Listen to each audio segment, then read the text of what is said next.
Acalma. Vamos assim acalmando os nossos corações,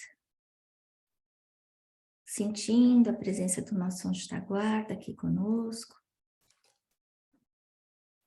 Agradecendo ao Mestre Jesus por essa oportunidade de estudo, por todos os mensageiros que foram enviados no passado, que vêm trazer alento e esclarecimento sobre um tema tão delicado que é esse, que é a morte. Mestre amado Jesus, nós vamos cumprimentando nesse instante os mentores do Chico Xavier, pedindo a eles que visitem cada um dos nossos lares, trazendo paz, alegria, alívio, levando a cada um dos nossos corações aquele abraço apertado, aquele consolo que muitas vezes necessitamos. Pedimos ainda por todos os espíritos aqui entre nós, porque nós sabemos que nunca estamos sozinhos, para que eles também possam ser ajudados e esclarecidos durante essa nossa conversa fraterna. E assim fica conosco, Mestre Jesus, hoje e sempre. Graças a Deus. Bom, então hoje a gente vai estar falando sobre o tema a morte. A morte faz parte aí como um tema complementar do primeiro livro do estudo mediúnico. E é por isso que eu quis abrir para todo mundo. A gente não vai estar falando em nada sobre mediunidade, mas sim dessa transição para o mundo espiritual, né? E para muitos de nós, a morte tem um sentido profundo, principalmente nesses últimos 3 anos, né? Lembrando que ontem fez 3 anos que a gente começou o lockdown aqui nos Estados Unidos. Então, muitas coisas aconteceram, mudaram nesses últimos 1000 dias, né, na vida de todos nós. E quando eu fui pensar na agenda da conversa de hoje, eu pesquisei vários livros e eu quis fazer de uma forma mais global, assim, não focando especificamente num assunto do tema morte, mas trazendo informações que a gente vê entre os diversos livros, tanto da codificação, quanto fora da codificação que a gente vem estudando, né?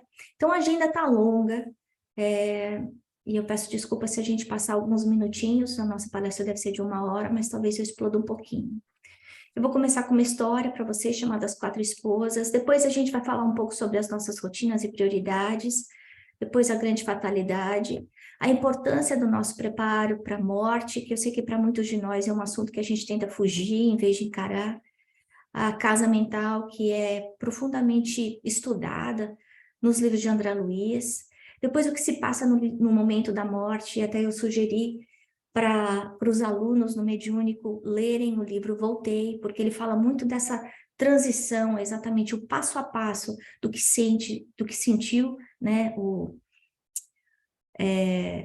irmão Jacó no momento dessa transição, que a gente sabe que foi o ex-presidente da FEP, e depois nós e a transição planetária e todas essas mudanças que a gente vem sentindo e vivendo nos últimos anos, né?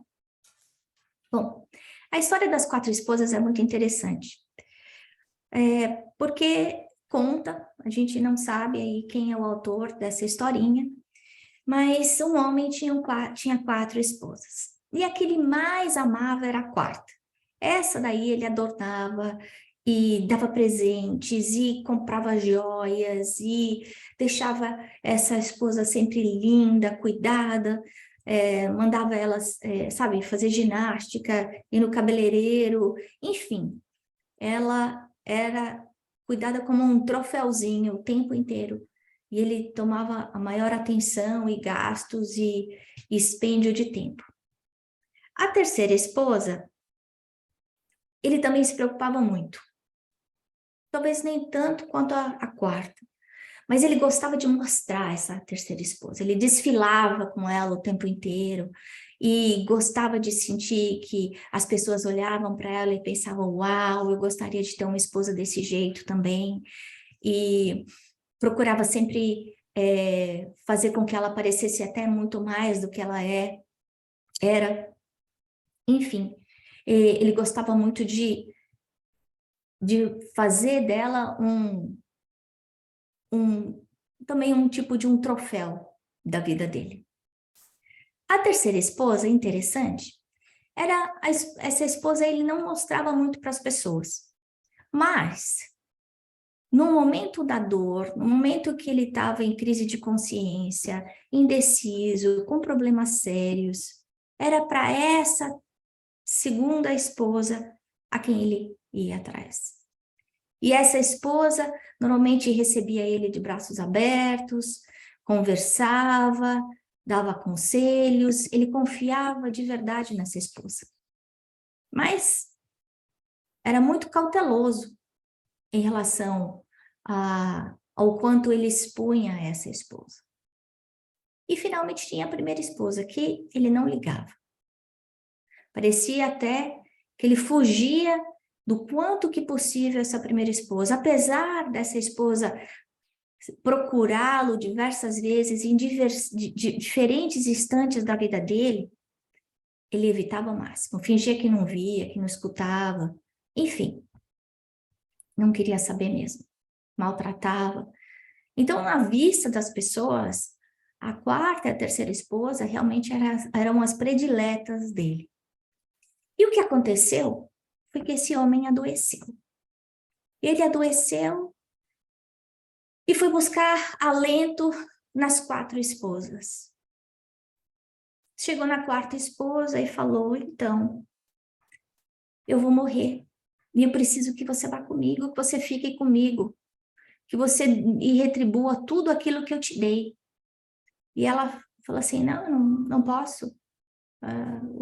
O que você me deu está dado e é isso mesmo, eu não vou com você, não. Não importa o que a gente viveu, mas isso já passou, isso ficou no passado. E foi embora. A terceira esposa, ele falou a mesma coisa, eu preciso da sua ajuda. Eu sempre admirei tanto você e mostrei você para todas as pessoas. Ela falou assim, eu não te pertenço. Não, eu vou ser daquele que me der mais, que me possuir. Se você não pode mais cuidar de mim, paciência. Eu não vou com você. E deixou ele na mão também. Aí ele foi para a segunda esposa.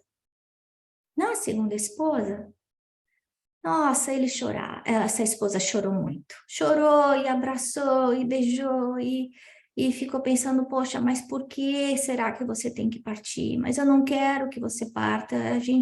Eu amo tanto você, não me deixe. Aí ele fala, vem comigo. Eu disse, eu não posso. Não posso, eu tenho aqui a nossa família, eu não posso. E aí ele segue sozinho. E ele não procura a primeira esposa. Mas a primeira esposa fica sabendo do sofrimento dele, que ele vai morrer. E aí ela vai atrás dele. Ela vai atrás dele e fala, eu vou junto com você. Até o momento final. Nós somos um, eu não vou largar você nunca. E para surpresa dele, ela foi. Então, quando a gente pensa nessas quatro esposas, elas representam para nós a nossa vida. A simbologia aqui é a seguinte: essa quarta esposa que a gente falou é o nosso corpo físico. O nosso corpo físico que a gente se preocupa de todas as maneiras, seja em fazer ginástica, em fazer dieta, em cuidar do cabelo, ir no dentista, ir no médico, e comprar roupa bonita, etc. Quando a gente abre um Instagram, quando a gente abre um Facebook, ninguém coloca ali foto de assustar barata. Todo mundo coloca aquela foto que foi manipulada, colorida especialmente, que a gente está com a maquiagem bonita, com o cabelo arrumado, com a roupa adequada. Por quê? Porque a aparência é muito importante para todos nós, ou para a maior parte de nós, ainda nesse grau evolutivo. A terceira esposa são as nossas posses. E é o apego que a gente tem, não só às coisas, mas às pessoas. Esse apego que a gente vai ver aí nos livros de André Luiz e também no livro do irmão Jacó, que dificulta demais a nossa mudança para o plano espiritual, a nossa partida, o nosso desligamento. E enquanto a gente está aqui, a gente tem posse das coisas da nossa família, mas não a propriedade. Porque a hora que a gente vai, tudo vai ficar. O corpo fica no caixão, a casa, o carro, os filhos, a família, fica tudo para trás. Por mais que a gente queira levar, tudo que é material vai ficar para trás. A segunda família, a segunda esposa é a família. É essa que vai escutar a gente chorar, que vai segurar a nossa dor, a nossa mão na hora da nossa dor, que vai consolar o nosso desespero, que vai escutar quando a gente precisa de ajuda. Mas por mais que ame a gente, vai ficar na beirada do caixão. Também não vai conosco. E mesmo assim, a gente sabe que Jesus falou: quem são meus pais? Quem é minha mãe? Quem são os meus irmãos? Por quê? Porque nessa vida, a minha mãe é a Lúcia, o meu filho é o Tiago, mas na outra vida a gente não sabe. Eu posso ser mãe da Lúcia, Tiago pode ser meu esposo. Então, quem é minha mãe? Quem são os meus irmãos? Esse relacionamento consanguíneo é absolutamente temporário. O amor não. O amor prossegue através dos tempos. Mas os relacionamentos são sempre transitórios. E a gente vê isso muito bem explicado nos livros de André Luiz também. E a primeira esposa, que é aquela esposa que veio junto com ele, é o ser espiritual eterno que todos nós somos. É exatamente aquilo que vai. A única coisa que a gente leva desse mundo é o que a gente construiu, é o bem que a gente fez, é o bem que a gente deixou de fazer, é o mal que a gente fez, é a nossa consciência, a consciência de ter feito o dever cumprido ou a consciência de culpa. Esse ser espiritual, ele é eterno. E a gente sabe, nós aprendemos aí quando nós fizemos o estudo do perispírito e também nos estudos de André Luiz, que esse ser espiritual, ele funciona como um grande banco de dados, que dentro do nosso perispírito é guardado toda a história, desde que nós éramos simples e ignorantes, princípios espirituais, e que passamos por toda aí a evolução, até a gente chegar no princípio inteligente. E aí a gente olhando para essas 4 esposas, e avaliando de como nós vivemos a vida, o quanto tempo nós gastamos durante o nosso dia de 24 horas, né? Como é que funciona essa divisão? Normalmente, o tempo que a gente gasta é muito maior para o lado material do que para o lado espiritual. E muitas vezes muito maior para o lado material do que até para a família. E muito menorzinho ainda para o lado espiritual. Quando a gente olha para o nosso dia a dia, quando a gente conversa com as pessoas, seja no cafezinho, despreocupado, seja nas conversas entre família, a gente sempre escuta coisas semelhantes. Primeiro, está todo mundo aí enfurnado na rotina, engolido por essa rotina maluca. Maluca por quê? Porque apareceu um trabalho novo. Porque teve que mudar de cidade. Porque meu filho ficou doente, porque eu me separei, porque alguém mudou, porque alguém morreu. A nossa vida é cheia de surpresas e cada um de nós traz consigo aí essa dança de como adaptar no dia a dia. Ou os problemas que a gente vive. Perdi o emprego, estou mudando de casa, estou enfrentando uma separação. E mais uma vez, a vida engole a gente e a gente não deixa, a gente acaba deixando para amanhã as prioridades como espíritos eternos. A outra coisa é a nossa vontade de sobreviver, a nossa vontade de ter mais, a nossa vontade de viver bem. E Jesus nunca falou para a gente que a gente não devia ter as coisas materiais. O que ele falou, na verdade, foi a dar a César o que é de César e a Deus o que é de Deus. E o que ele quis dizer com isso é, nós não podemos ser um peso para a sociedade. A gente precisa cuidar da nossa responsabilidade socioeconômica, a gente precisa ser dono do nosso nariz. Então, eu, como ser independente, saudável, eu preciso trabalhar, eu preciso ganhar meu dinheiro, eu preciso cuidar da minha família. E aí? E o que é de Deus? É lembrar de que nada nos pertence, né? Que apesar da gente imaginar que a gente tem um controle, todo o controle que a gente tem no nosso dia a dia é um controle transitório, limitado, que é a hora que Deus quiser, Ele tira o piscar de olhos, qualquer coisa, até a nossa vida. Quando a gente pensa em ida na casa espírita, isso a gente ouve direto também. E eu não estou dizendo isso dentro do nosso centro espírita. Isso é geral. A casa espírita eu vou quando eu posso. Depois do trabalho, talvez ajudar 2 horas por semana. E normalmente a gente fala assim, uau, eu devoto 2 horas por semana para a casa espírita. Eu chego em cima da hora.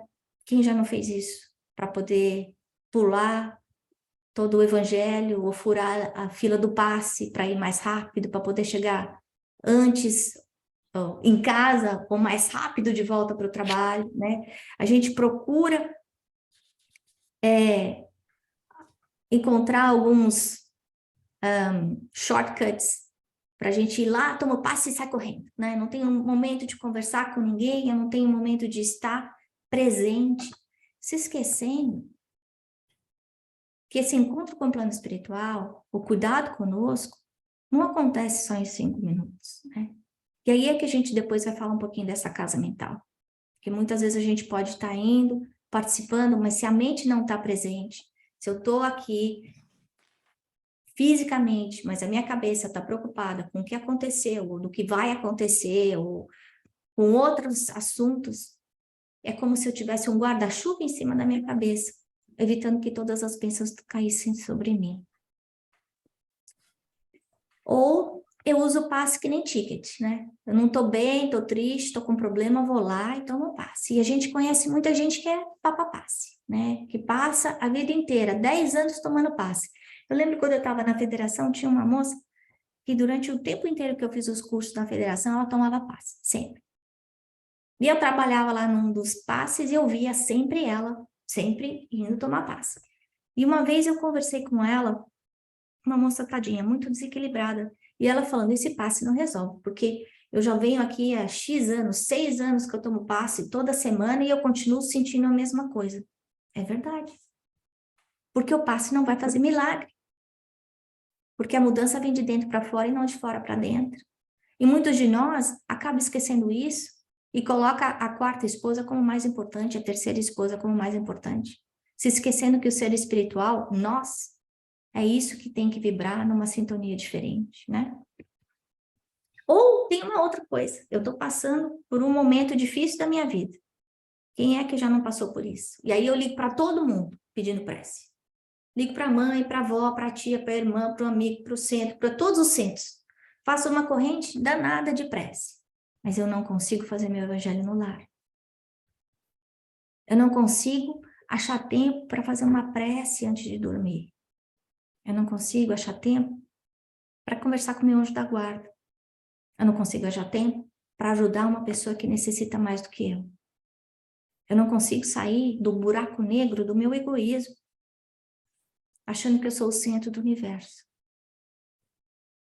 E a gente se esquece que as nossas preces são respondidas por 2 coisas. Um é merecimento, mérito, e outra é necessidade. Então, dependendo da necessidade, se eu tiver que passar por uma experiência, eu vou ter que passar de qualquer jeito. A prece vai me ajudar como? Me dando mais força, mais paciência, mais resignação, acalmando a minha família. Mas se eu tiver que passar por aquele processo, por aquela educação, através do sofrimento eu vou passar. E a outra coisa é o merecimento. E esse merecimento acontece quando? Quando eu saio do meu lado egoísta.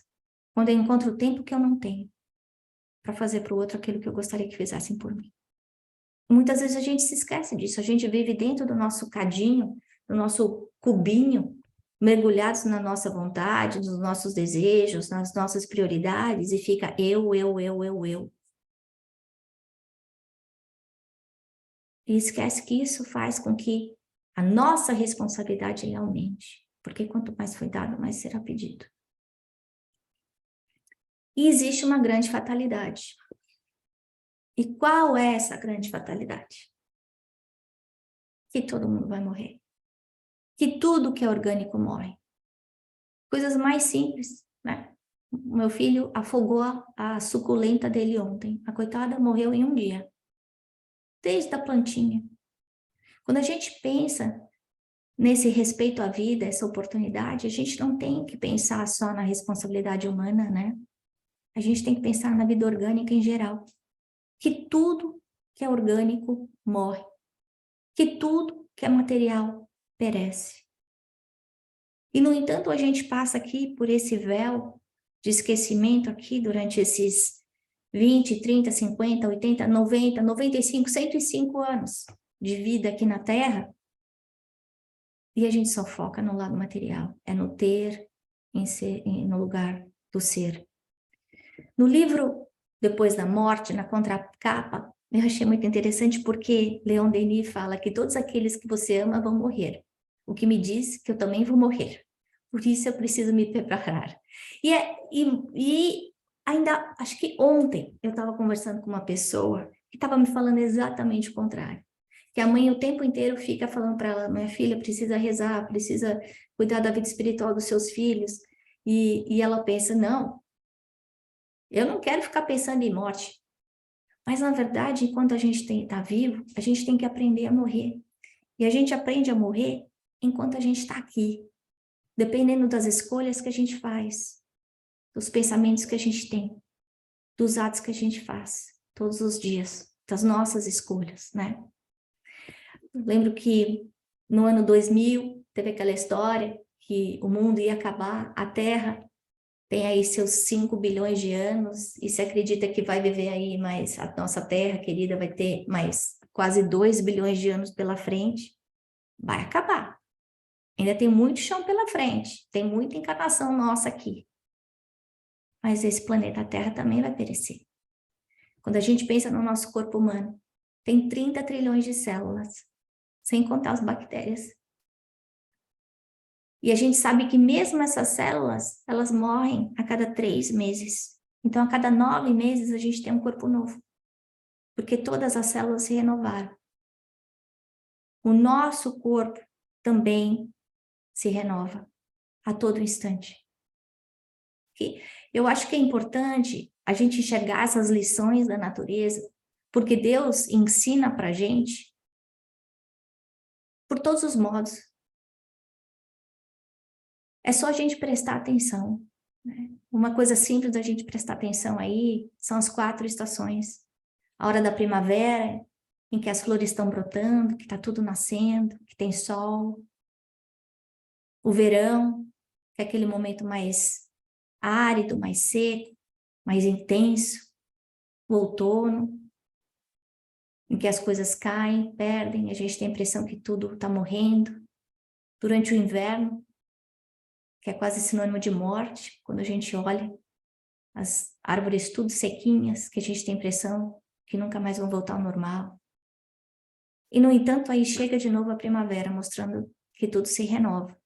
Mas quando isso acontece com a vida da gente, quando a gente está passando pelo nosso inverno, ou pelo nosso outono, a gente tem essa impressão de que ele é interminável. Mas não é. Tudo passa. A gente tem a fase da primavera, de frutificar, de crescer. Mas a gente também tem a hora que a gente perde as nossas folhas. E a gente tem que endure. Tem que aguentar o inverno duro, que muitas vezes parece infindável, né? E a gente olhando para a terra, para o corpo, como temporários, e aí a gente vê o espírito. Que espírito? O nosso, nós, cada um de nós, como centelha divina, seres imortais. Esse espírito que quando a gente fica pensando nas bases aí dos elementos universais, a gente sabe que é Deus, espírito e matéria. Esse espírito que foi criado à semelhança de Deus, esse espírito que quando a gente vê na descrição no Livro dos Espíritos, fala como se fosse uma chama, uma energia, coisa que não tem forma. Que quando os espíritos, quando a Kardec pergunta para os espíritos, mas ela é a mesma coisa que os fluidos? Não, é diferente. Não dá para explicar, vocês não vão entender. Esse espírito, que é sem forma, ele é rodeado por um elemento semimaterial chamado perispírito. Que esse perispírito funciona como um mata-borrão do nosso corpo físico. Ele funciona como base, como um molde de biscoito para o nosso corpo. Com a diferença que esse perispírito não tem órgãos. A gente enxerga por todo o perispírito. A gente sente a dor por todo o perispírito. A nossa percepção é inteira. E ele é altamente moldável, o que significa que todos os nossos atos, todos os nossos pensamentos são imediatamente atraídos por esse perispírito, criando uma forma diferente. E é isso que a gente vê muitas vezes nos casos de obsessão, nos trabalhos de desobsessão, quando a gente vê espíritos para as pessoas que têm a mediunidade de evidência, que vêm garras nas mãos dos espíritos, que vêm forma lupina, que vêm formas angelicais iluminadas. Por quê? Porque o pensamento vai plasmando esse elemento semimaterial chamado perispírito, que é formado por elementos que a gente não conhece na nossa cadeia de elementos químicos hoje. Ele não faz parte da nossa tabela periódica, é diferente. A gente desconhece esses elementos ainda. Mas eles existem. E esse envoltório é o que protege o nosso espírito, nós como espíritos eternos. E mesmo esse envoltório, ele vai evoluindo, ele vai mudando, ele vai se alterando. À medida que nós progredimos, à medida que nós mudamos de mundo, ele vai se eterizando à medida que a gente evolui. Mas aqui, na vida material, ele vai formar o nosso corpo.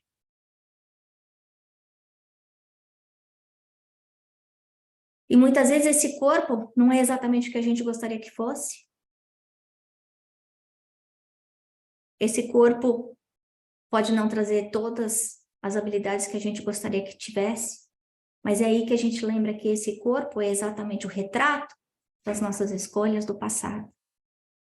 E aí a gente trata esse corpo, tenta consertar esse corpo da melhor maneira possível, e esse corpo vira o foco de tudo que a gente faz, de tudo que a gente vive, de tudo que a gente trata. E a gente se esquece dos valores espirituais, a gente se esquece dos ensinamentos que vêm por trás desse instrumento tão importante que é o corpo. Muitas vezes a gente se esquece de se perguntar para quê? Para que eu passo por isso? Para que essa lição veio para mim? Para que esse câncer apareceu? Para que essa doença incurável está na minha vida? Para que eu não consegui ter filhos?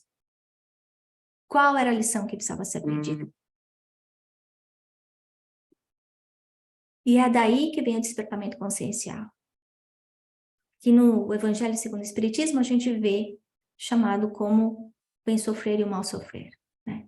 Que através desse remédio amargo que é a dor, a gente vem e desperta, para que a gente altere a nossa consciência como espíritos eternos, mude o nosso foco e preste mais atenção no lado espiritual. No Livro dos Espíritos, na pergunta 921, os espíritos falam para Allan Kardec: aquele que se acha bem compenetrado no seu destino futuro não vê na vida corporal mais do que uma estação temporária, como uma parada momentânea de péssima hospedaria. Eu achei isso o máximo. Porque quando a gente vive num mundo materialista, tudo que acontece na nossa vida vira o foco. É de suma importância, porque a gente olha para aqueles 20, 30, 50 anos como se fosse o centro de tudo que a gente tem. Porque quando a gente morre vai acabar tudo. Mas aí a lembrança que os espíritos vêm trazer para a gente, de que a gente consegue colocar em perspectiva, como espíritos eternos, olhando para aquele momento, para aquela experiência difícil, como um processo de educação, uma forma da gente se melhorar, da gente crescer, da gente progredir. As imperfeições vêm por causa do nosso livre-arbítrio. E eu já falei isso para vocês algumas vezes, que Deus, na sua suma sabedoria, eu brinco que ele cometeu um erro, que ele deu o livre-arbítrio para a gente. Porque foi a única coisa que ele deu que fez ele perder o controle de tudo. Se a gente não tivesse livre-arbítrio, tudo ia ser perfeito. Mas ele deu livre-arbítrio. Você vê que ele ama tanto a gente, que ele deixa a gente escolher as bobagens que a gente quiser. Com o nosso livre-arbítrio, a gente faz escolhas erradas. E eles, através da lei divina, a gente sabe que a gente tem essa oportunidade de recomeçar. Quando a gente pensa, nós como espíritos eternos aí, no ano 2023, quantas encarnações a gente tem no passado, desde que o homem virou homem, né? E a gente sabe que a gente está aí no planeta Terra desde o estágio primitivo. Então, quantas encarnações a gente já teve nesse planeta? A gente aí juntou muito vício, muito erro, muita maldade. E se a gente tiver alguma dúvida, é só a gente pegar o espelho retrovisor e olhar para a história da humanidade. E a gente vai ver toda a insensatez, que muitas vezes a gente, quando está estudando história, aponta o dedo, se esquecendo que aquelas pessoas, os protagonistas, éramos nós mesmos. E aí o que acontece?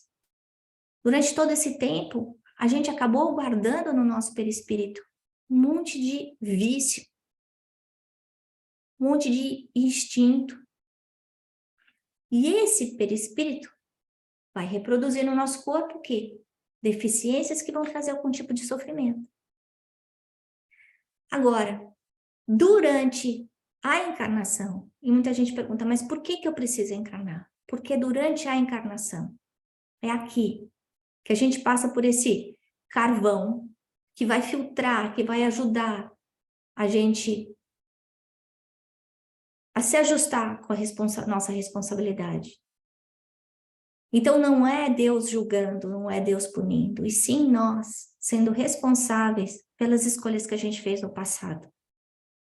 O que é difícil de encarar, né? Porque nessa encarnação acontecem coisas que muitas vezes a gente não tem controle. Por exemplo, eu vim numa família desestruturada, não tive pai, não tive mãe, ou eu não tive oportunidade de estudar, ou eu passei fome a minha infância inteira porque eu tive pais irresponsáveis. O que eu fiz para merecer isso? E aí a gente entende que a encarnação é uma construção de histórias conectadas, que mais uma vez eu vou ser sempre responsável pelos atos que eu cometi no passado. Se no passado eu não soube valorizar a minha família, se eu não soube valorizar o estudo, se eu não soube valorizar a comida, o alimento, se eu não soube valorizar o próximo, eu vou experimentar a solidão, o vazio, a avareza dos outros, a fome. Porque aí é através dessa ausência que a gente aprende a valorizar aquilo que a gente teve no passado e não soube. Agora, uma coisa interessante é que muitas vezes na encarnação a gente demora anos para aprender uma coisa. E no plano espiritual a gente pode aprender aquele mesmo assunto em 1 hora. E a gente viu isso com Einstein, entendendo que tempo e espaço acontecem diferentes em vibrações diferentes, em lugares diferentes, né? Mas a encarnação ainda continua sendo importante para que a gente consiga limpar esse vaso, que é o perispírito que a gente falou tanto até agora. Enquanto esse vaso estiver carregado de instintos, de vícios, das maldades, das más escolhas, a gente vai continuar sofrendo. Então é necessário que a gente lave esse vaso para que a gente para que a gente tenha uma vida melhor no futuro. E a gente está vendo isso acontecendo agora, um monte de coisa ao nosso redor, que a gente olha e pensa, poxa, quanto sofrimento. Será que sempre aconteceu e a gente não sabia porque não tinha social media? Ou será que agora tem mais? E é interessante porque no livro Depois da Morte, eu vou falar disso daqui a pouco, Leon Denis descreve um momento da França de mais de 150 anos atrás, muito semelhante ao que a gente vê hoje, em termos de tristeza, de tortura, de suicídio, de dor. Então, a dor sempre existiu, porque essa dor está impregnada na evolução de cada um de nós. Né? E como a gente veio falando, é trazida através do nosso corpo perispiritual no momento da encarnação. E no momento da transição planetária, quando a gente pensa, muitas vezes a gente fala assim, não, está acontecendo a transição planetária, então vai virar, que nem acabou um capítulo, vai começar outro. Não, a transição é uma transição, não é uma mudança de capítulo. Então, uma transição planetária começou na época de Kardec e continua. E a gente vê em diferentes momentos, e a gente vai falar um pouquinho disso mais adiante, André Luiz, nos seus livros da coleção A Vida no Mundo Espiritual, contando exatamente o que está acontecendo no plano espiritual em relação a essa transição planetária. Ou Manuel Filomeno de Miranda, descrevendo a atuação do plano espiritual nesse momento da transição planetária. Mostrando para a gente que nós nunca estamos sozinhos, que nós nunca somos abandonados. Que apesar das desigualdades, da dor que a gente passa, que nada acontece por acaso. Existe um planejamento divino acima de tudo e acima de todos, que é infinitamente bom e perfeito, muito mais do que a gente consegue entender. No livro No Mundo Maior, no capítulo 3, André Luiz fala sobre a casa mental. E eu quis tocar isso porque no momento da morte, a qualidade da nossa casa mental é fundamental. Por quê? Porque isso vai definir o quão fácil ou quão difícil vai ser essa transição. E como a gente falou, a morte é uma fatalidade. A gente está vivo agora. A gente não sabe se vai estar todo mundo vivo daqui a uma hora. Existe um planejamento divino por trás da hora que a gente tem que voltar. Isso também está nos livros de André Luiz. Né? Mas nesse capítulo 3, a gente aprende com André Luiz que existem 3 níveis dentro da nossa mente. Né? Existe o nosso subconsciente, que é a parte basal, que é aquela parte que traz todo o lixo, toda a memória das coisas que a gente fez no passado, e nós, como espíritos em evolução, que erramos muito mais do que acertamos, temos muito mais lixo do que flores. Depois tem o nosso consciente, que é a nossa vontade, que é o agora, o hoje, é o agir ao invés de reagir. Né? E aí a importância da nossa reeducação, o nosso entendimento. E tem o terceiro nível, que é o mais alto, que é o nosso superconsciente, que é a nossa ligação com o plano maior, que é onde a gente recebe essa inspiração dos espíritos mais elevados. Essas ideias miraculosas de como curar doenças, fórmulas matemáticas que explicam como funciona o universo. Artes belíssimas, músicas, que a gente não consegue entender como uma pessoa consegue fazer. Isso tudo vem desse superconsciente, dessa inspiração maior. Lembrando também que nos livros de André Luiz, o que para a gente é tecnologia nova, para eles é tecnologia antiga. Há 80 anos atrás, André Luiz falava de tecnologias que há poucos anos atrás, há 2 décadas atrás, a gente estava lançando como state of art, aqui nos Estados Unidos. Agora, olhando para esses três andares dessa casa, como a André Luiz coloca, a gente vê que cada parte da humanidade está em momentos específicos, está em andares específicos. E eu também já comentei para alguns de vocês que o Divaldo fala que 90% da população mundial hoje está no estado de sono. Isso quer dizer o quê? Está exatamente no basement, no porão, vivendo só de uma forma instintiva, vivendo para comer, dormir e fazer sexo, sem pensar no seu lado espiritual. E aí, como é que vai ser o desligamento? Como é que vai ser a morte dessas pessoas? Se existe apego, se existe ignorância. A gente tem que lembrar que nós somos hoje o resultado de tudo aquilo que nós fomos no passado. E disso eu não quero dizer só nessa vida, né? Porque muitas vezes a gente vê crianças e vocês sabem que a gente tem vários exemplos de crianças que estão na nossa convivência, que são espíritos velhos, que sabem muito mais do que a gente, que têm uma sabedoria profunda, uma consciência social que a gente desconhece, que 6, 7 anos já estava questionando desigualdade, questionando direito político. Mas é importante a gente perceber que esses instintos que a gente veio trazendo aí ao longo desses últimos séculos, eles ainda definem o nosso comportamento. Nosso comportamento o quê? De tomar lá da cá, de alguém fez mal para mim, e quando essa pessoa se dá mal, eu fico feliz. A gente sabe que isso está errado e continua fazendo. Ainda continua ficando feliz um pouquinho quando o outro sofre. Aquela pessoa que fez mal pra gente. E pensar, justiça. Nesse subconsciente é onde vem todos esses sentimentos yaki, reativos, que é o revide, que é a mágoa, que são esses vícios. E são esses que a gente precisa sair. A gente tem que parar de viver no porão e ir subindo para os andares mais altos. Fazendo as escolhas mais adultas, mais maduras, como consciente, ou ainda mais como espíritos eternos e nos ligando aos seres mais evoluídos. Num dos livros de André Luiz,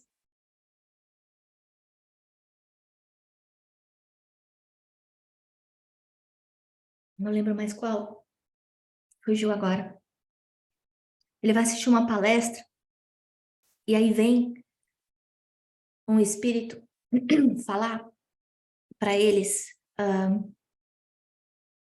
E esse espírito era muito evoluído, tão evoluído que ele precisou se materializar para conversar com os espíritos que estavam ali para escutar aquela palestra durante a noite.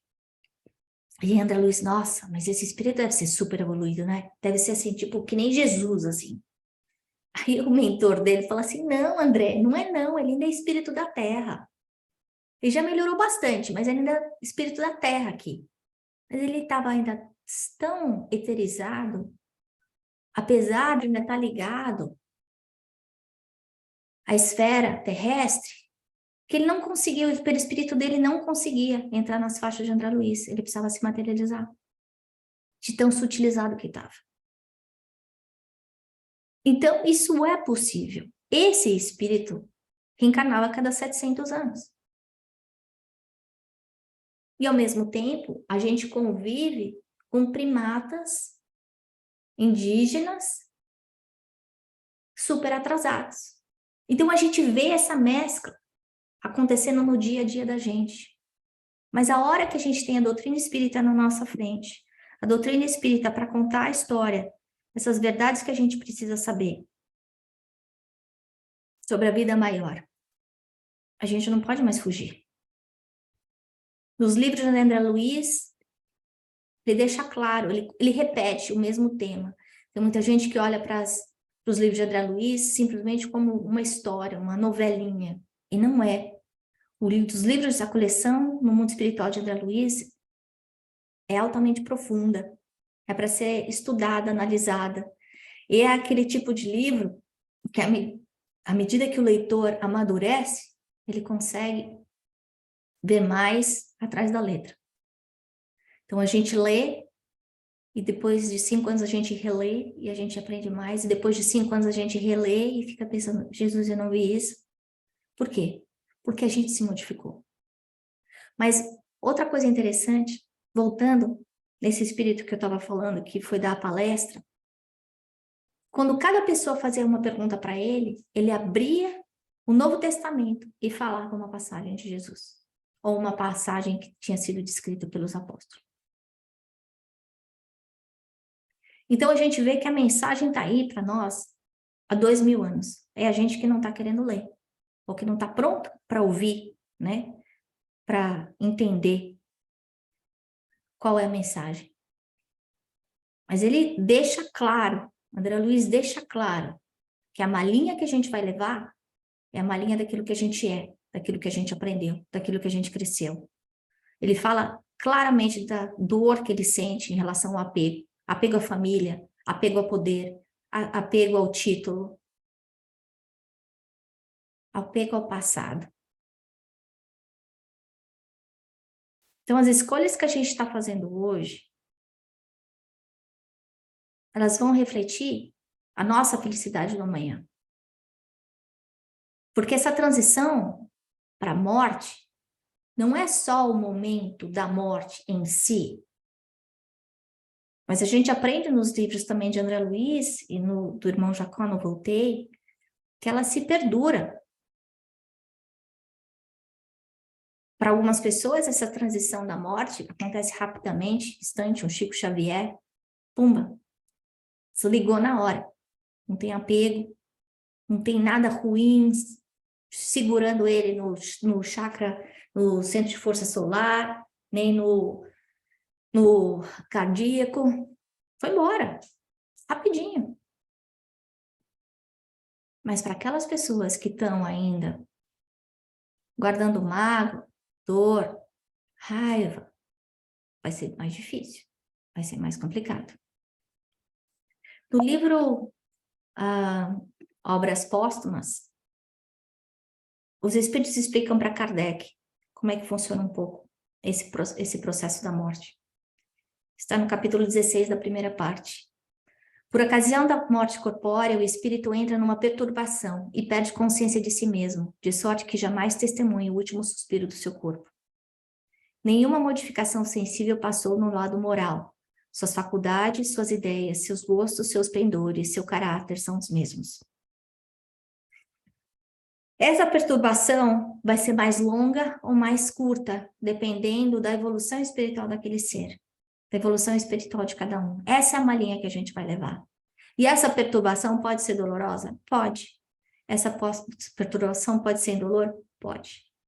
Isso depende de quantas vezes eu fui no centro? Não. Não depende. E eu acho que é uma coisa importante a gente ter na nossa mente a diferença de religião e religiosidade.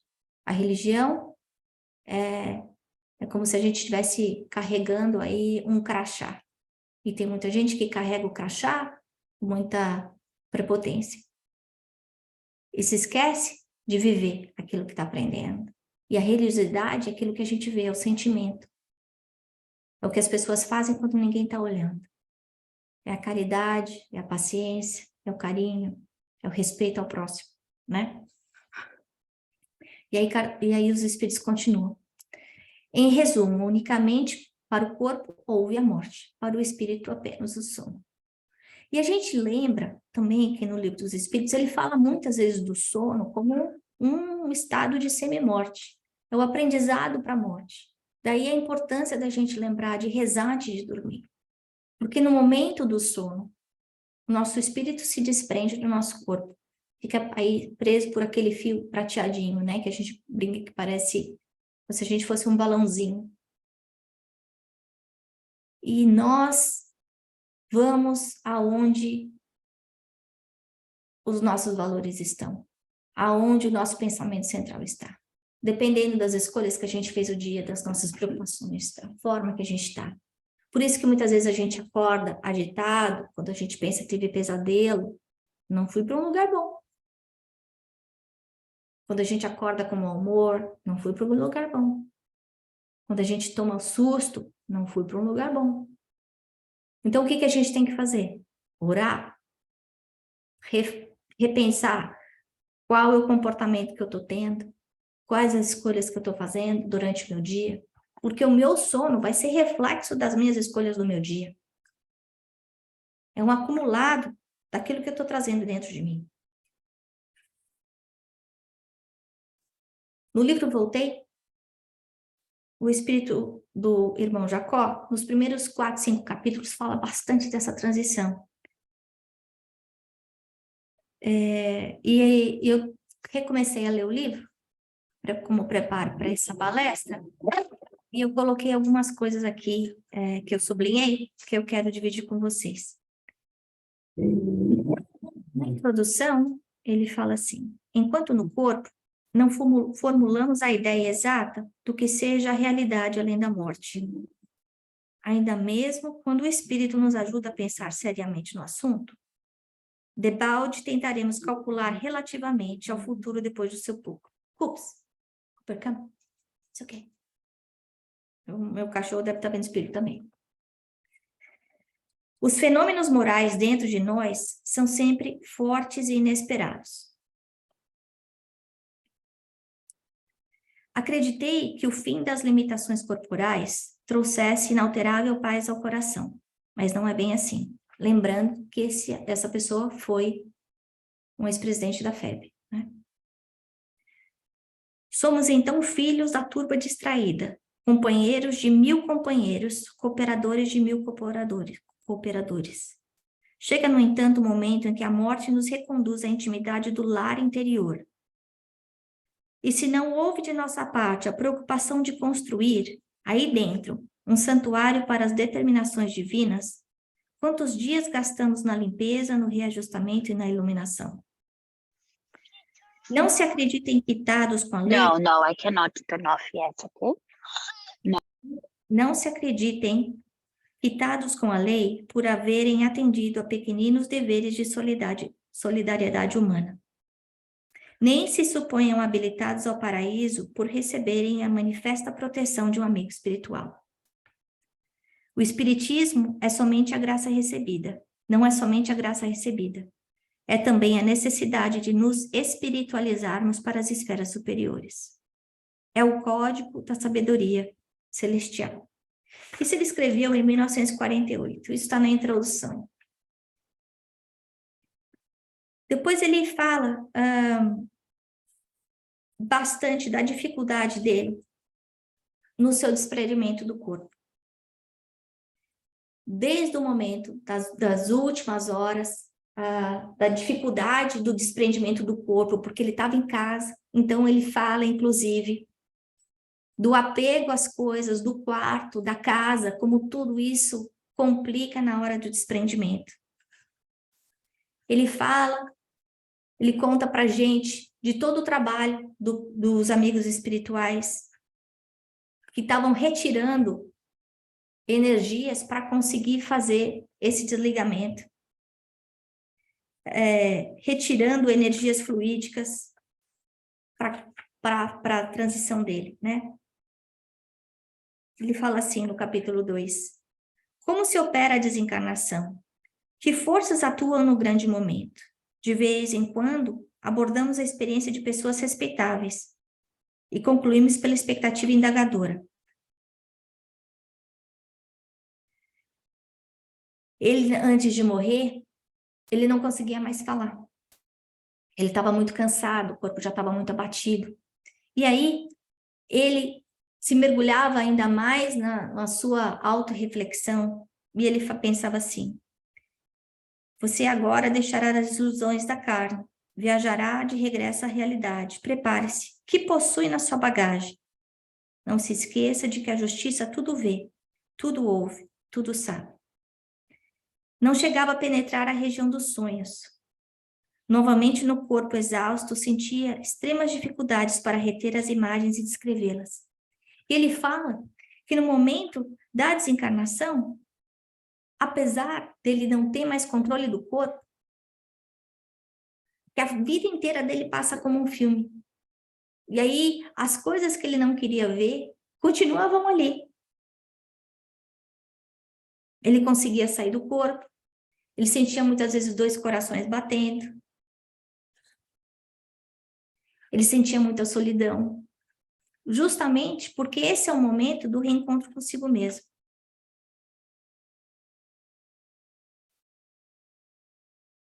Ele fala do momento do desligamento, do perispírito do corpo físico, do trabalho que é feito de passes, dos mentores, para começar o desligamento nos centros de força, e depois sentindo que as extremidades começavam a esfriar, que a gente sabe.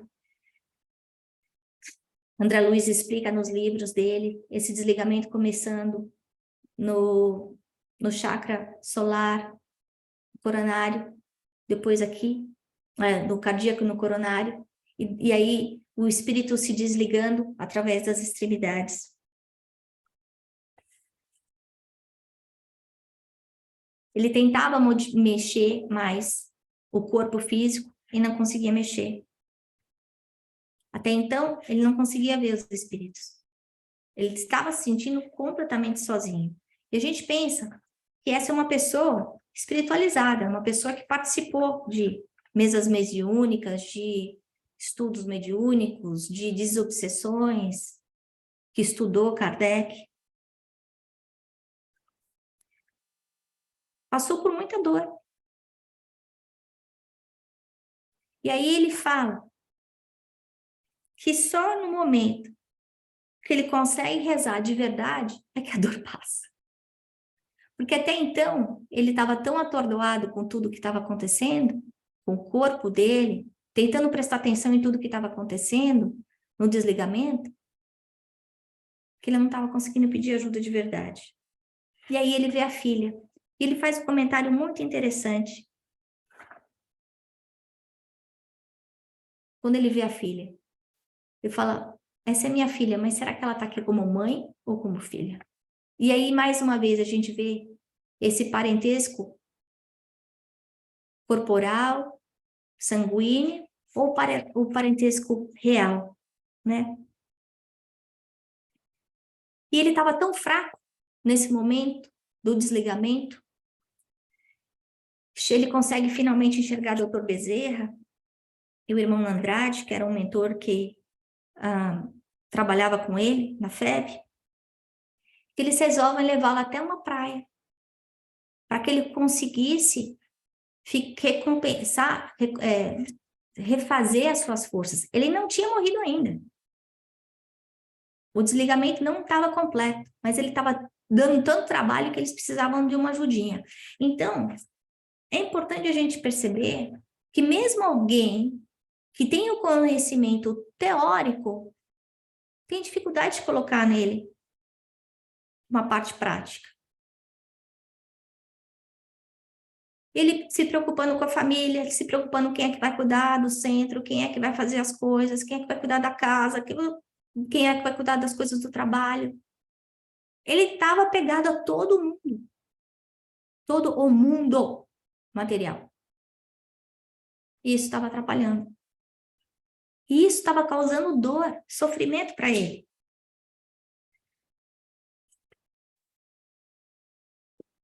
E aí eu sugiro que todo mundo leia o livro Voltaire.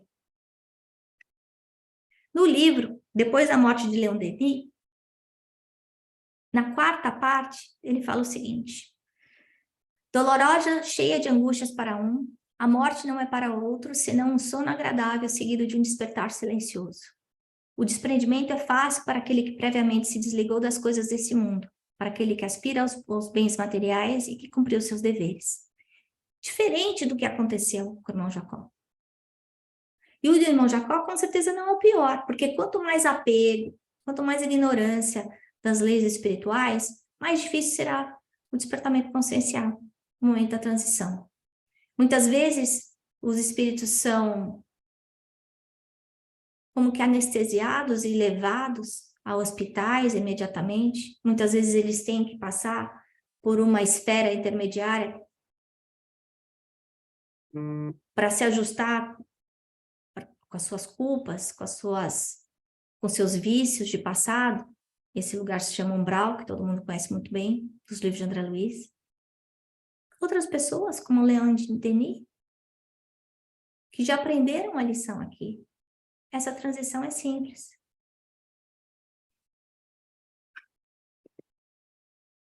O André Luiz fala um pouco da sua descoberta no livro Nosso Lar, né? Ele chegando ao plano espiritual, descrevendo aí a sensibilidade global do perispírito dele. Sentia fome, sentia frio, sentia dor. Em tudo, enxergava pelo corpo inteiro. As dores são amplificadas, assim como o bem-estar também. Porque aqui é como se a gente vivesse aí dentro de um escafandro. As nossas sensações são limitadas, porque a matéria é pesada.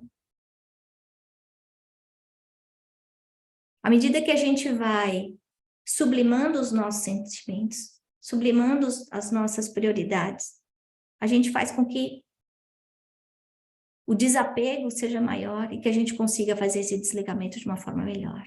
Lembrando que nada acontece por acaso. Nos livros de André Luiz, ele deixa claro o planejamento divino no momento do desligamento espiritual. Eles sabem quando a pessoa vai morrer. Na casa do Lírios, minha filha vai chegar daqui a pouco. A minha neta acabou de chegar. A mãe de André Luiz já sabe quando vai acontecer a reencarnação do pai. Está tudo programado. Então, quando a gente enfrenta as dores difíceis de mortes prematuras de crianças, de perdas de entes queridos, essa coisa surreal de quando o filho vai antes dos pais, né? Porque, na teoria, filho só pode morrer depois do pai e da mãe. Mas não é assim que acontece. Mas isso tudo está regido por uma lei maior, uma lei divina. E que todos nós estamos sendo amparados. E que tudo acontece na hora certa. É claro que existem momentos em que as pessoas, pelo mau uso do seu livre-arbítrio, acabam acelerando o processo de morte através de um suicídio, através de vícios pesados, e elas vão ser responsáveis por isso. E o que a gente pode fazer do nosso lado é orar. Porque a prece não tem tempo nem espaço. Ela chega em todo lugar, em todos os ouvidos. Leon Denis, vocês sabem, ele era para ser o substituto de Kardec. Então, nenhum de nós aqui é insubstituível, nem Kardec. E é importante a gente perceber isso, porque muitas vezes a gente acaba achando que a gente é mais importante do que a gente é, né? E se Kardec não tivesse feito o que ele tinha que fazer, Leon Denis faria. Kardec era uma pessoa muito cartesiana, muito racional. Leon Denis era uma pessoa muito mais poética. Mas traria a mensagem que a gente precisava ter. E aí, nos livros dele, de novo, voltando no Depois da Morte, eu quis colocar aqui, falar um pouco do capítulo 8, que fala da crise moral, porque ele descreve a França como se fosse hoje. Certamente a época em que vivemos é grande pela soma de progressos realizados. A civilização odierna, potentemente aparelhada, transformou a face da terra, aproximou os povos, suprimindo as distâncias. A instrução derramou-se, as instituições aprimoraram-se. O direito substituiu o privilégio. A liberdade triunfa do espírito de rotina e do princípio de autoridade. E a gente vê hoje a tecnologia unindo todo mundo do mundo inteiro. A gente está ligado em tudo e em todos. A ciência nunca avançou tanto, nunca se conheceu tanto sobre o cérebro, sobre o coração, sobre o DNA, sobre o universo, etc. Mas, se os progressos efetuados na ordem física, na ciência da matéria e na ordem intelectual são notáveis, é, pelo contrário, nulo o adiantamento moral. Nesse ponto, o mundo parece antes recuar. As sociedades humanas, febrilmente absorvidas pelas questões políticas, pelas atividades industriais e financeiras, sacrificam seus interesses morais ao bem-estar material. Então, na hora que a gente lê isso, ele escreveu esse livro na metade do século XIX. A gente tem a impressão que ele escreveu isso ano passado. E é por isso que eu questiono o quanto que as dores que a gente está sofrendo hoje são muito diferentes das dores que existiam no passado. Elas simplesmente são mais divulgadas hoje, mais abertamente.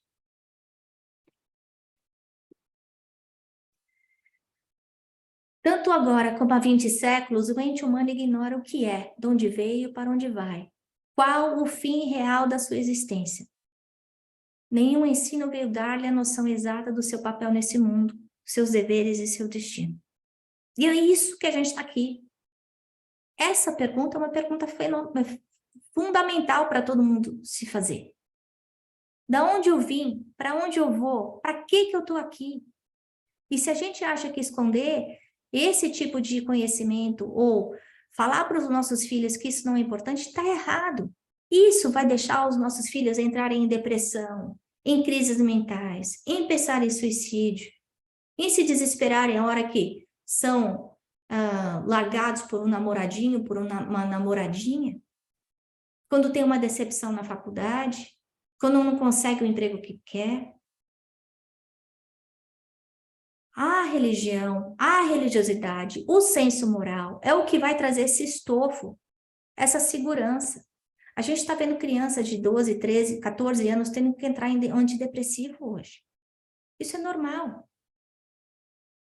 Tanto a Lúcia quanto a Sueli trabalham no trabalho de consolo na federação, que é o trabalho que lida com pessoas que perderam entes queridos e que se desesperam.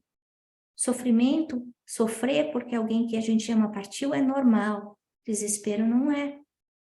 O desespero é a falta de fé, é a falta da confiança na lei divina, é a falta de entendimento que Deus sabe a hora para cada um de nós. E se a gente não se questionar sobre essas coisas, nós vamos sofrer mais. Esse entendimento não é para os outros, é para a gente. A gente pode mandar os filhos para as melhores escolas. E eu sinto isso na minha casa. Então, manda para a melhor escola que eu posso pagar. Melhor.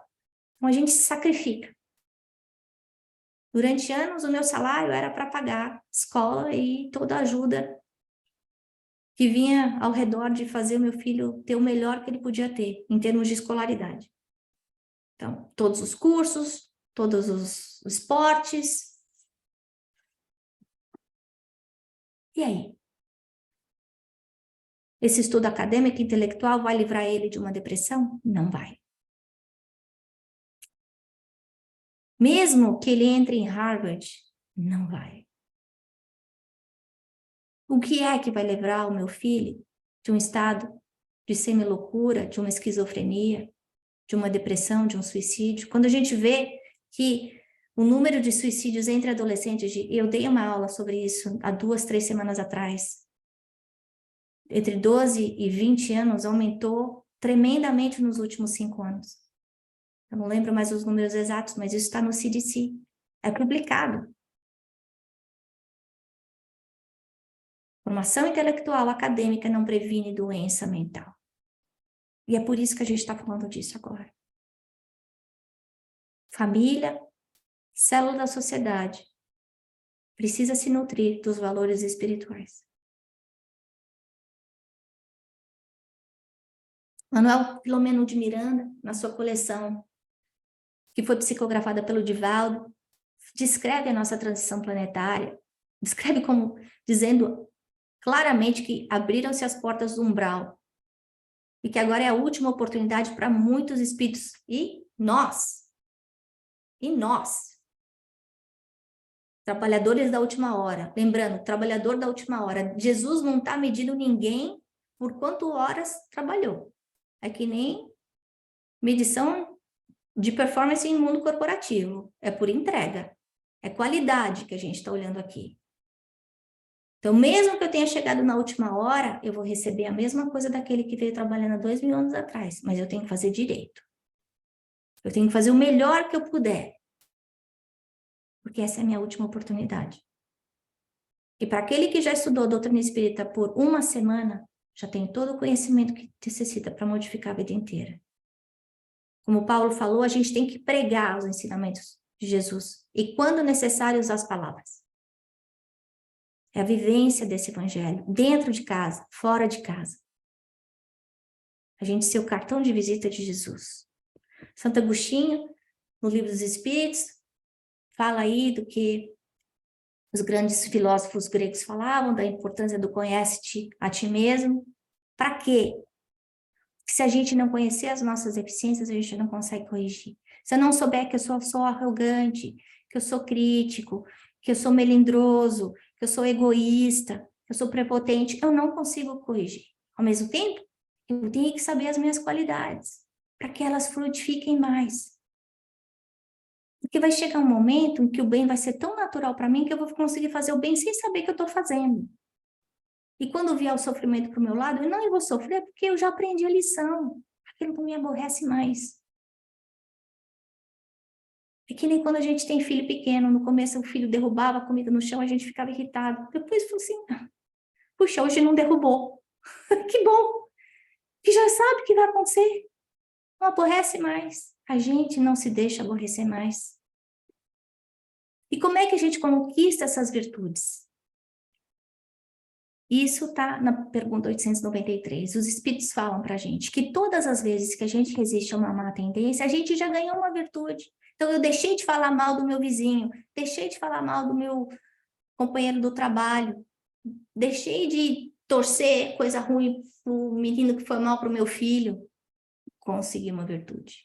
Ganhei mais um maisinho aí. E aí, essa sublimidade da virtude é no sacrifício do interesse pessoal pelo bem do próximo, sem pensamento oculto. E a gente sabe aquele exemplo, eu coloquei esses grandes túneis aí, canos aí, lembrando de uma coisa que o Chico falou, que se a gente quiser limpar um cano que está sujo, o que a gente tem que fazer? A gente tem que passar água limpa. E a gente vai passando água limpa, até que o vessel fica limpo. E é isso que tem que acontecer com a gente. À medida que a gente vai aprendendo a fazer o bem, a gente vai se tornando melhor. É até um momento em que a gente vai fazer o bem naturalmente, sem perceber. E para encerrar, eu deixei essa frase tão conhecida de todos nós, de Kardec, que é nascer, morrer, renascer, ainda progredir sem cessar. Essa é a lei. Então, que Jesus nos abençoe, nos proteja, a todos. Se vocês quiserem fazer algum comentário, acho que eu passei bastante do tempo, tem o Evangelho já, mas a gente pode ter 2 minutinhos para perguntas.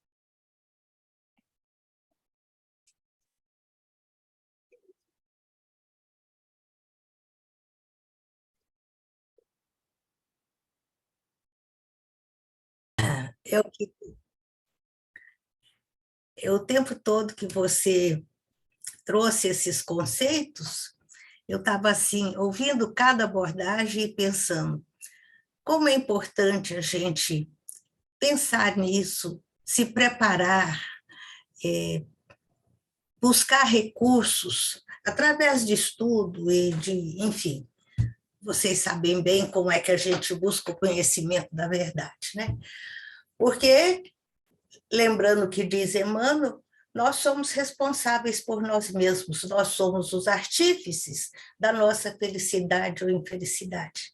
Então, depende de nós, está nas nossas mãos a qualidade de vida que vamos ter, não só na presente encarnação, mas no desencarne e depois em futuras encarnações. Então, é preciso que a gente tenha olhos de ver, que a gente amplie os horizontes da nossa vida. E saibamos valorizar a bênção de termos a doutrina espírita na nossa vida. Obrigada. Mais algum comentário antes da gente encerrar? Eu não escutei? Eu perguntei se tem mais algum comentário de alguém antes de encerrar. Sueli, você não quer falar alguma coisinha para a nossa classe te conhecer? Daqui uns dias a gente vai ter a sua visita. E Sueli vai abordar esse tema novamente. Eu estava conversando com ela hoje pelo telefone e estava contando que o tema morte faz parte desse capítulo do nosso programa e que uma aula, assim, numa abordagem mais ampla, mais geral, como a Ana disse que procurou fazer, já é um bom preparo para o dia que a gente for estudar com a Sueli com maior objetividade, né? Então, Sueli, passa a palavra para você. Seu microfone está fechado.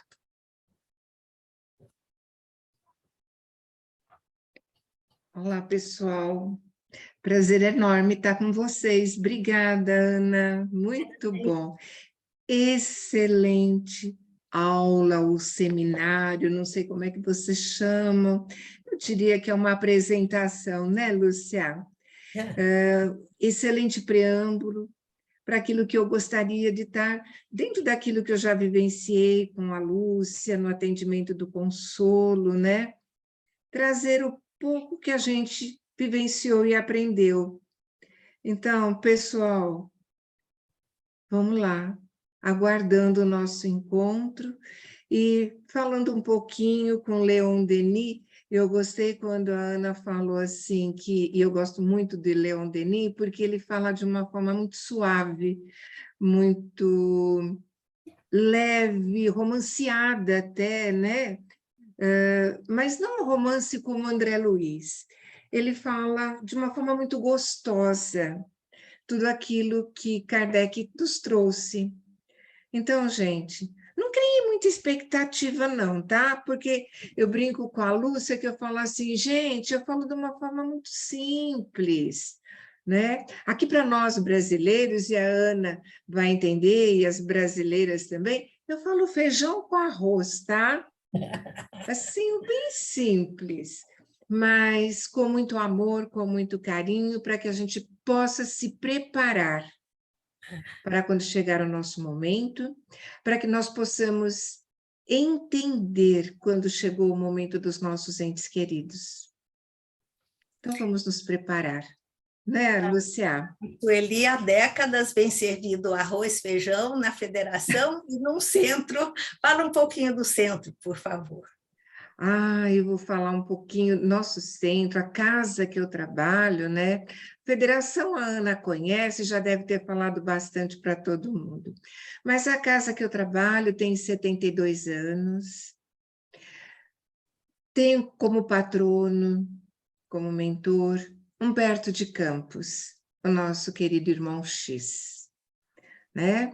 Quem sabe um dia a Ana fale um pouquinho sobre ele, sobre o livro Boa Nova, que traz a Boa Nova de Jesus, que fale um pouquinho sobre Brasil, coração do mundo, pátria do Evangelho. A nossa casa tem 72 anos, segue a federação, adequada às nossas possibilidades. Mas o nosso grande objetivo é fazer como Humberto de Campos fez, trazer as mensagens de uma forma leve, suave, como pequenas reportagens. Eu acho que eu trouxe isso de Humberto de Campos, sabe? Por isso que eu digo falar o arroz com feijão, trazer uma reportagem muito leve das situações, do dia a dia e da comunicabilidade. Do lado de lá com o lado de cá, não é? Então, gente, espero encontrá-los daqui 2 meses, né, quase, 1 mês e meio, né? Vou estudar bastante, tá? Combinado. Para que eu possa trazer alguma coisa para vocês. Agradeço a oportunidade, parabéns, Ana, adorei a sua capacidade de síntese diante de um conteúdo tão amplo, que eu consiga chegar lá. Beijo no coração de todos e parabéns pela coragem de vocês todas. Não sei se tem um todo aí também, né? Um companheiro. Tem. Tem, né? A gente brinca lá nos nossos estudos também, que tem um dos nossos estudos, amanhã a gente vai estar junto, né, no consolo, tem um todo. Nós falamos, ele está no meio de um harém, mas ele persevera, o único homem lá. Então, perseverem, queridos, queridas. Maravilhosa doutrina que nos consola, que nos abraça e que nos descortina um horizonte maravilhoso, como a vida é bela. Seja do lado de lá ou do lado de cá, né? Então, obrigada, espíritos maravilhosos que nos trouxeram essa doutrina. Parabéns, Ana, pela coragem. Parabéns. Que você seja sempre fortalecida e que a gente possa te amparar. Mas é visível o amparo que você tem. Lúcia, aqueles momentos que ela dá umas paradinhas assim, os insights que chegam, não é não, Ana? Maravilhoso. Parabéns, gente, perseverem. Obrigada por essa oportunidade de estar com vocês. Beijo no coração de vocês. Beijo, Ana. Beijo, Lu. Até amanhã. Até. Até. Tchau, tchau. Tchau.